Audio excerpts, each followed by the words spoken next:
Hello and welcome to my podcast. Do me a favor, subscribe to the John Keim Report wherever you get your podcast. You're watching on YouTube, hit that like button, hit that subscribe button. Help us keep growing. Always much appreciated. And you can find us there as part of Ampire Media. That's AMPIRE. Of course, it's Friday. I'm taping this Friday, so it's keys and predictions to Washington's really big game against the New York Giants on Sunday. And how fun is it to discuss big games in December in the NFC East? Nothing better in the NFL than when the NFC East is this good.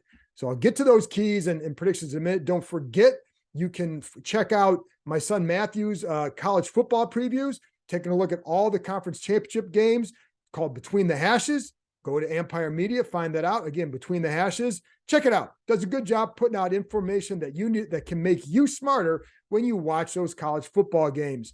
Also, don't forget, I will be back after the game, wrapping up the game.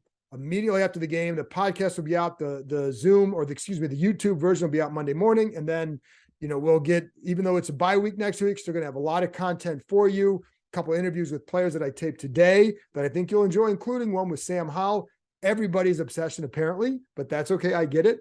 But I did talk to him, kind of find out where he's at, so you can find out where he thinks he's at as well. So before I get into the keys and predictions, let's go over some injury updates, starting with who is going to miss on Sunday. And it starts with corner Benjamin St-Juste, still dealing with that ankle sprain. Ron Rivera today called it a mid to high ankle sprain. I've been told that it's kind of more of a mid sprain.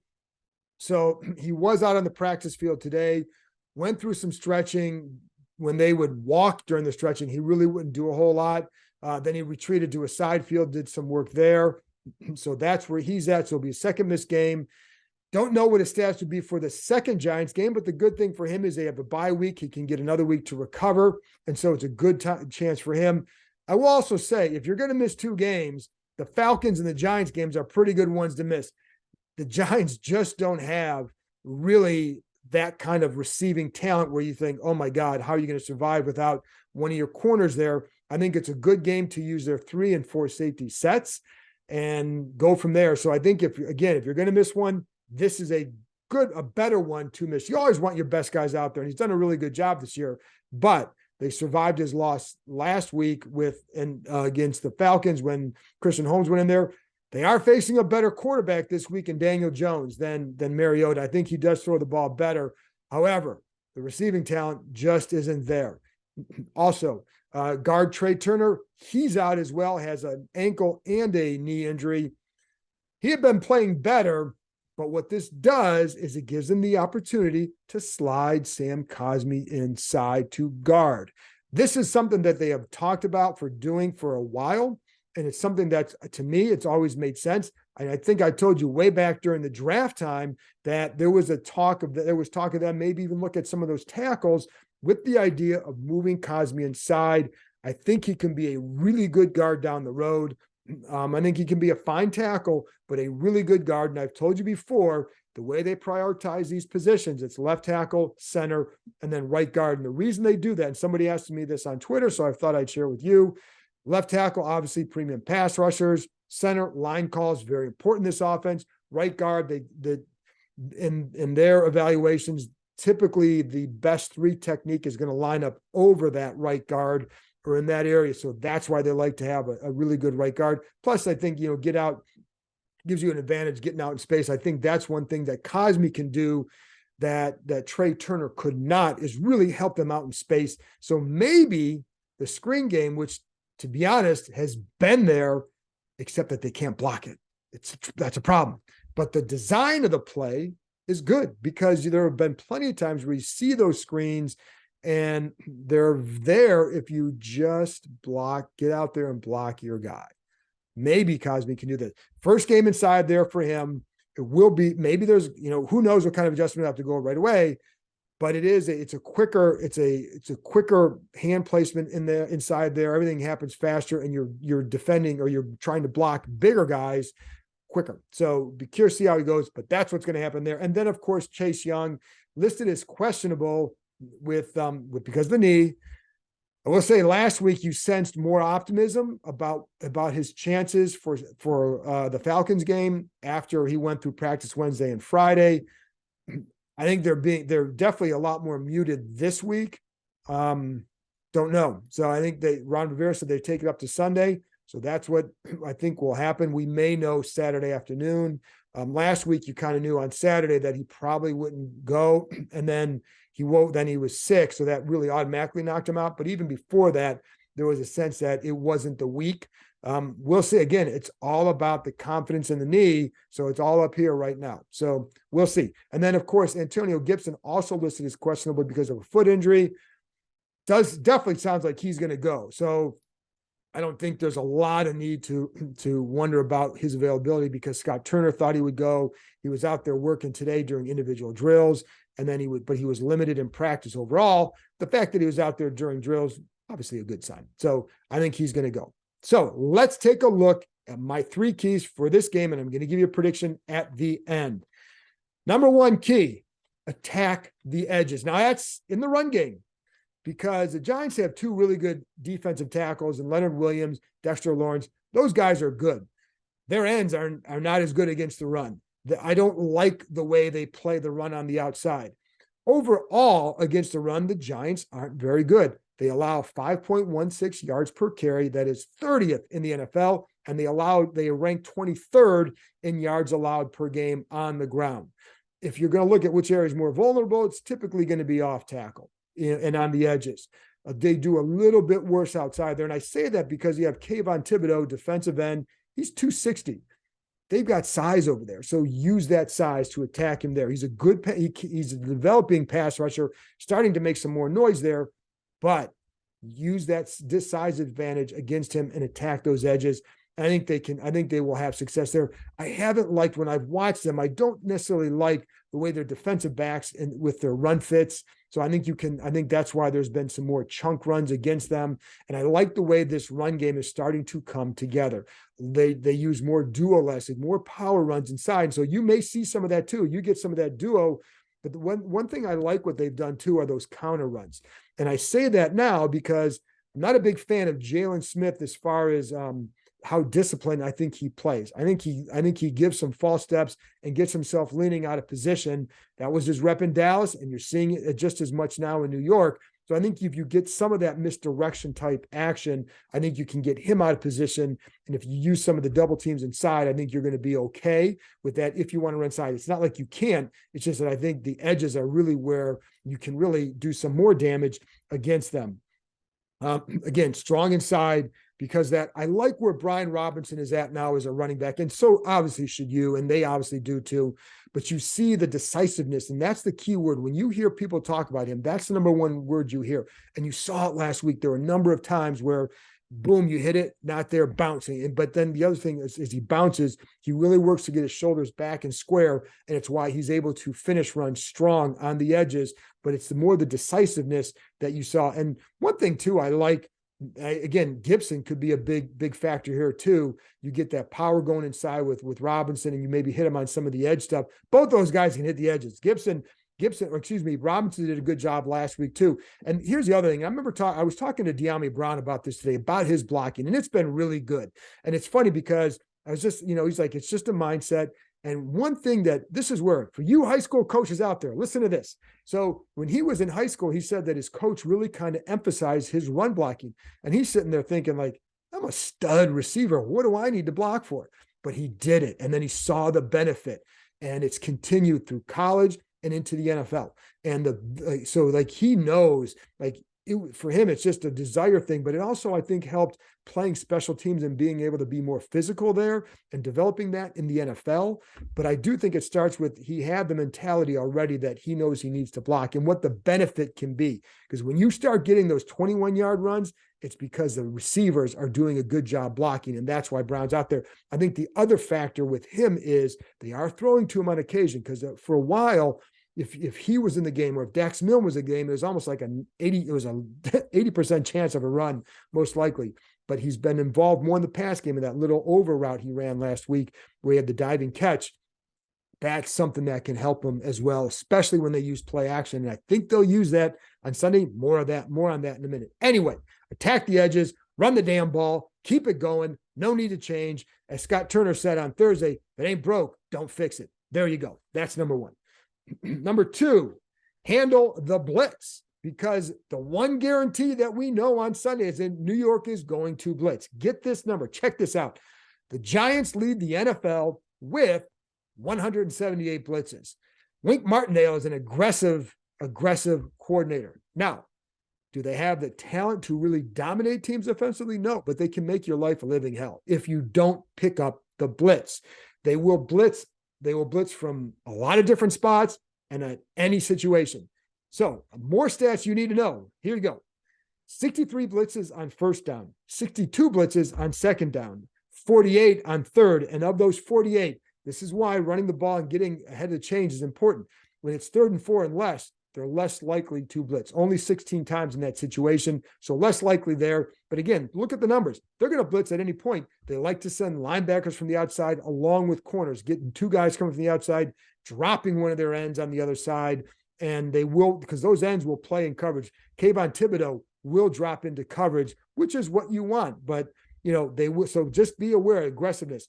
The key there is going to be how they're sliding the line and how they're using the tight ends in protection. So that's a big key, but they're obviously very well aware of that. So it's just a matter of slide the line one way, get the tight ends in their side, get yourself covered in those play action situations, and I think they will be okay. But Wink Martindale is going to dial some bleep up, and they got to be ready for it. Again, coming from all over, they will play lots of man coverage behind it. That's good news for these receivers, but you got to handle the pressure first, right? So if you do that, then those receivers are going to be in a really good spot, because the Giants, as you heard my interview, if you haven't heard my interview with Jordan Raanan, who covers the Giants for ESPN, go back and listen to it, because he gives you really good insight into what to expect from the Giants, where they are vulnerable on defense, and it is definitely in that secondary. I think that back 7, but definitely in the secondary. Their best corner, Dory Jackson, is out. Their next best corner is Fabian Moreau, who used to, of course, be here. Nothing against Fabian, but if that's your number 2, it's going to be it could be, there's problems there, right? So, but again, the pressure can offset some of that. Use play action to help beat that too. So last week there was a play, I think it was the touchdown to Bates. So the benefit of the play action on that play wasn't just fooling the linebackers, the end slowed down. Because the end slows down, if he doesn't slow down, he may get to Heinicke right away and maybe change the throw or impact the throw in some way, or maybe even hit him. The play action slows him down. Get that with these ends. And I think that's why I would like to see them running the ball at those ends, get them to know that you're coming their way and just send some play action their way. Jalen Smith will fall for that stuff. He's a super athletic, very talented linebacker, but you can fool him. They love to use that misdirection stuff on the runs with the slicing blocks by the tight ends, the action of the jet. I think they're going to have to use that a lot on Sunday, because I do think you can fool their eyes with that and create some positive situations. Again, I go back to what Wink Martindale likes to do. That was hard for me to say. I don't know why. Anyway, I saw one situation was 2nd and 2. They had the safety 20 yards deep, single high, 20 yards deep. If you can do something with that, whether it's play action or something, and get that, attack that middle of the field, you get a situation like that. I don't like their corners covering them inside like that. So I think there's going to be stuff there for this team. And I look at a guy like Jahan Dotson. Where is he? Where's he been? 4 targets since he came back. He needs some more, but this is still a run-based offense. You shouldn't see anything change. And I don't think you should sit there and look at their Giant secondary and say, oh, sit back and throw the ball. If they do that, it's a huge, huge mistake. Stay within your offense, but I think within that, and they know this, there's going to be a chance for some more bigger chunk plays. Dotson could be one to watch. They have Mike McLeod in the slot. Saw him get off balance on some of his coverages. I think I like Dotson in that situation. So then maybe this is a game where he can have a little bit more of an impact.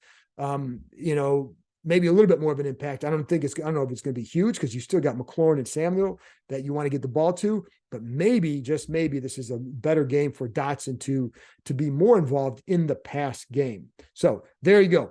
Final one. This one, we go to the defensive side of the ball, and it's simple. Watch the legs. And that's the legs of running back Saquon Barkley and quarterback Daniel Jones. Do I need to explain why? Barkley's a really good running back. That's why. And of course, Jones can hurt you in that zone read. And I'll get to that in a second. Here's some stuff with Barkley. for the last 5 weeks, he's rushed for 53 yards or less. And you heard Jordan Raanan tell me that he thought that Barkley maybe was starting to wear down a little bit, maybe getting a couple extra days rest after the Dallas game on Thanksgiving. Maybe that helps him. It could also be that, the line, certainly the last game was all banged up. I don't think it's a great line. I think as a pass blocking line, it's just okay. But certainly getting your guys back will help him. He did have a $152, but it's also against Houston, which does not defend the run very well. Still, dangerous running back. And what I like about Barkley, I like how patient he is. And you see this time and again, like the way he pressed the hole with some patience, getting guys inside and then kicking outside. Really good at that. But he's also just as good at hitting the hole, especially between the tackles, or especially between the guard and the tackle in those gaps. And, you see him really doing a good job there. So if he thinks he's got it, he's going to hit it hard, and you have to be ready. But that means just filling your gaps. And I like the he's also, the other thing is he's good on the sweeps too. The Giants run the sweeps pretty well. They execute that run game pretty well. So not, just because they don't have the receiving talent, you still have to contend with that. And if you get sucked into, if you can't defend that run, I think you're going to have some problems. Just regardless of what talent is out the receiver, you can have some problems with them just controlling and moving the ball. You can use 5-man fronts against them, no doubt. And I do like Ridgeway against their center at times. I think he can play with some strength. And, I've seen other nose tackles do that. I think that's going to be good for them. So we'll see a good matchup inside, I think, at left guard for John Allen. I think he can win there. He can win anywhere. So, but I think he can have a really good game as well. Giants are still a good team. They do execute well, and Daniel Jones is taking care of the ball, but his legs can be a problem. So here are a couple numbers. The last couple games he's faced Washington, it's 7 carries, 95 yards, 7 carries, 74 yards, and then 6 carries, 4 yards. Now the 9 for 95, Giants lost that game. 7 for 74, they won. And the 6 for 4, they also won. His legs can be a problem. One of the things, of course, we just watched Washington struggle against the zone read against Atlanta. One of the differences this week that they feel like, first of all, they feel more prepared because you just went against it. So it allowed them to reinforce their rules in that coverage. I know James Smith-Williams kind of got blamed a little bit for some of those runs. Most of the time, it wasn't his fault. He was doing what they asked him to do. There are other people responsible for getting to the outside as well. But one of the differences, I do think that helps them, having just seen it. The other difference is when you watch Mariota versus Daniel Jones on those at the mesh point, Jones is a lot flatter. So it gives him maybe a little bit better read. Whereas Mariota, when you watch him, he'd bring that ball inside. And so it makes you kind of commit a little bit more and then allow them to bounce. So I think with Jones, they feel like maybe they'll be in a better position the way they've handled it, just because he's going to do it from a little bit deeper, but also just a flatter plane. And I think that can help him. I'd like the ends, Tuhill, Montez Sweat. Those guys are athletic. Obviously, Montez is hugely athletic. That's good for them in a game like this. It's just a matter of do not get fooled. And because Jones can hurt you, I don't think it's a way that you're going to lose the game necessarily, but you certainly can give up big plays, which can, obviously doesn't help you. So, that's something to think about. Going back to Barkley, I forgot to point this out too.